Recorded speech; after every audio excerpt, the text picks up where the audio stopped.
melakukan penilaian dari 4 faktor tadi. Nah, kalau untuk kanker, kita bisa menilai apakah kanker itu resectable atau unresectable, tentunya dengan pemeriksaan imaging sebelum operasi, yaitu dengan apakah menggunakan CT scan atau MRI. Nah, kalau kita melakukan resectable, kita bisa, artinya bisa diangkat. Selain resectable, juga faktor lain dari aspek pasien itu operabilitas. Apakah pasien itu operable untuk melakukan tindakan pembedahan. Misalkan pasiennya dengan CA kolon, secara imaging dia resectable, artinya bisa dibuang, kan tetapi secara operable, misalnya punya penyakit jantung yang berat, maka tentunya akan mempengaruhi rencana tindakan operasi yang akan dikerjakan.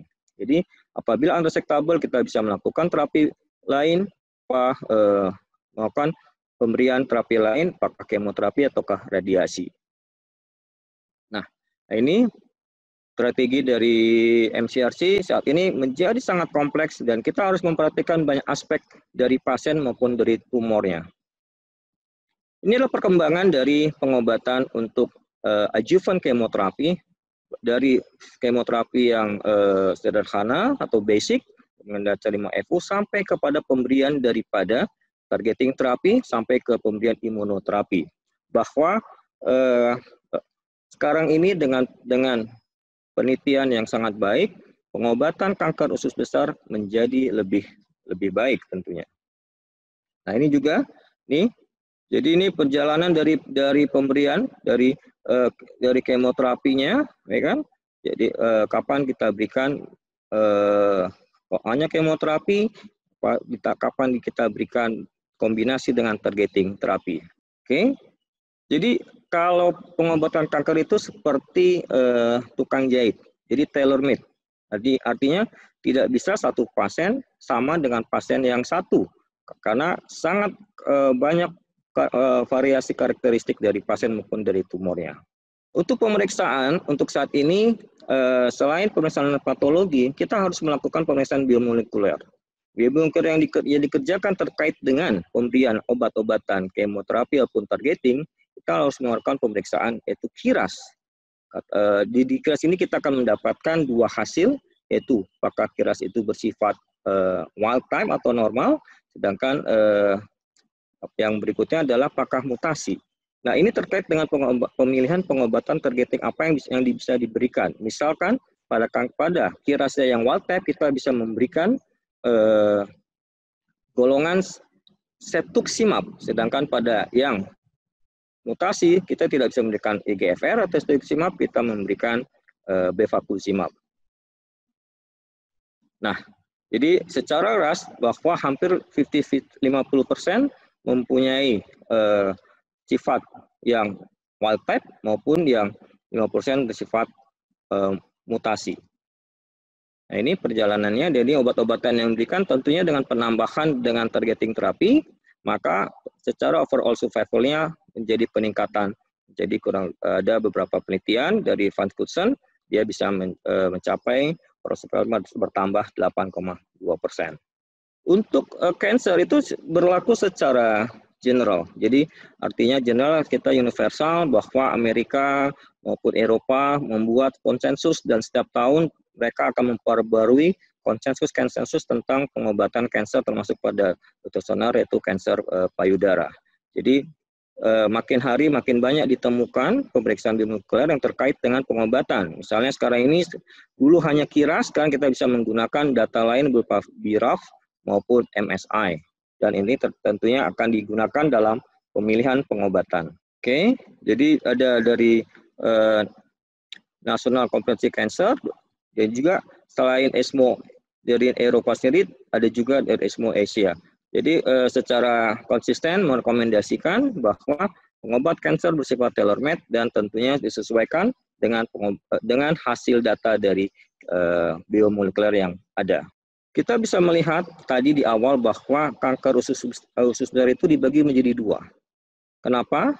Di sini yang kanan bersifat jelek prognosisnya dibandingkan yang kiri, karena terkait dengan biomolekuler yang ada di masing-masing kolon, karena secara ambriologi dia berbeda, secara pembuluh darahnya dia berbeda, sehingga penentuan lokasi daripada tumor itu sangat penting untuk memenuhi apa pengobatan yang diperlukan pada kasus ini. Kalau tadi disampaikan pada KIRAS yang mutasi, kita tidak bisa memberikan pengobatan untuk EGFR, kita memberikan pengobatan berupa anti-VEGF, itu vascular endothelial growth factor. Jadi di sini VEGF ini yang dikenai adalah pembuluh darah, karena pada kanker itu terjadi neovascularisasi, dia menghambat pertumbuhan dari pembuluh darah dari sel kansernya. Oke, ini perjalanan dari pengobatan. Jadi kalau kondisi tidak bisa melakukan pemeriksaan KIRAS, bagaimana? Tentunya kalau kita tidak bisa melakukan KIRAS, kita bisa memberikan pengobatan targeting tanpa KIRAS, itu kita bisa memberikan VEGF. Kan tapi pemberian VEGF itu pada akhirnya itu akan bisa membuat gangguan karena terjadi hipoksia dari RAS activation, dan akhirnya apabila memungkinkan diberikan terapi anti EGFR tidak efektif pemberiannya. Jadi untuk saat ini alangkah baiknya apabila pemeriksaan pada PA pada kolorektal bisa dilengkapi, dan bersyukur bahwa saat ini BPJS menjamin untuk pemeriksaan masih terbatas pada KIRAS. Akan tetapi untuk saat ini pengamatan kami bahwa pengobatan untuk KIRAS, artinya untuk sesuai targeting, saat ini BPJS belum mengcover.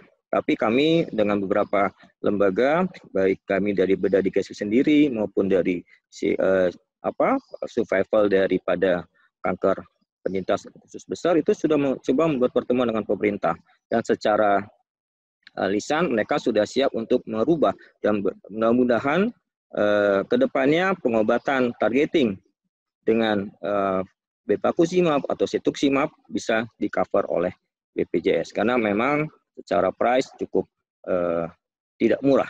Bagaimana dengan tadi kondisi yang pasien dengan MCRC? Tentunya sekarang ini kita punya terapi tujuan utama, yaitu membuat cytoreduction, yaitu artinya membuat mengecilnya tumor, dan disease control. Dan tetap kita bicara mengenai profil dari molekulernya, bagaimana ras yang wild type, bagaimana yang ras yang mutasi. Jadi dengan kita ketahui profil dari molekulernya, kita bisa tahu apa yang bisa kita berikan. Apakah dengan kombinasi kemoterapi ditambah dengan EGFR atau VEGF, atau dengan imunoterapi yang lainnya berupa regorafenib atau trifluridinil ya. Jadi sangat kompleks sekali, dan memang kedepannya tantangan bagi dunia kedokteran maupun dunia genetika untuk mengembangkan pemeriksaan biomolekuler dari kanker usus besar. Oke, ini hampir sama. Jadi kita bisa melihat dari beberapa penelitian ASCO 2016, ESMO, ya kan. Jadi kita bisa tetap membedakan kanan maupun kiri. Dua tujuan utama yaitu disease control maupun cytoreduction. Jadi tetap sebaiknya dilakukan pemeriksaan biomolekuler. Nah, ini yang terakhir dan menurut saya penting. Kenapa? Dalam pengobatan kanker tidak cukup pengobatan yang diberikan dari luar. Artinya apa? Bahwa untuk pengobatan kanker, baik pembedahan, kemoterapi ataupun radiasi, diperlukan imun pasien yang prima atau yang baik. Sekarang ini sudah dikembangkan pengobatan berupa imunoterapi dengan melakukan multiplikasi dari sel imun si pasien, kita perbanyak sehingga status imun pasien itu akan menjadi sangat prima, sehingga pada saat pemberian kemoterapi dia tidak banyak mendapatkan efek samping, artinya lebih siap. Sedangkan untuk overall survival-nya dari beberapa penelitian, ini contoh yang saya adopt dari penelitian meta-analisis 2014, bahwa kombinasi dengan pemberian imun sel terapi meningkatkan overall survival-nya, dan termasuk disease-free survival-nya jadi lebih baik. Jadi ini menjadi tantangan bahwa kedepannya kita juga harus mengembangkan pengobatan sel terapi. Ini sudah dikerjakan di